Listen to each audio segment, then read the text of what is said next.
வணக்கம். உங்கள் Sri Munis real estate. நம்ம பார்த்துட்டு இருக்கிற இந்த ஏரியா பார்த்தீங்கன்னா அரும்பாக்கம் மெட்ரோ, அதாவது 100 அடி ரோடு பக்கத்துலேருந்து ஜஸ்ட்டு ஒரு 1/2 kilometre 3/4 கிலோமீட்டருக்குள்ளே சூளமேடியில் 1840 square feet plus building பார்த்தீங்கன்னா 4500 ஸ்கொயர் ஃபீட்டில் சேல்ஸ்க்கு வந்திருக்கு. இது duplex house, first and second, மொத்தம் 1.5 லட்சம் வாடகை வருதுங்க.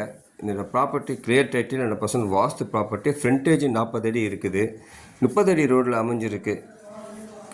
முடிச்சிருக்கவங்க பாருங்கள். வுட் ஒர்க்கு, ஃபால் ஷீலிங் எல்லாமே பக்காவாக பண்ணியிருக்காங்க. இந்த டூப்ளஸ் ஹவுஸ் மட்டும் ஒரு 5 இயர்ஸ்க்குள்ளே உள்ள பில்டிங்கு. இதோட விலை பார்த்தீங்கன்னா 4 crores, ஸ்லைட்லி நெகோஷியபிள். மொத்தம் டபுள் பெட்ரூமு, சிங்கிள் பெட்ரூமு எல்லாம் கலந்து இருக்குது. கமர்ஷியலும் இருக்குது. இதில் இது பார்த்தீங்கன்னா உங்களுக்கு 1.5 லட்சம் வாடகை வருது. 4 கோடி இதனோட விலை. தேங்க்யூ.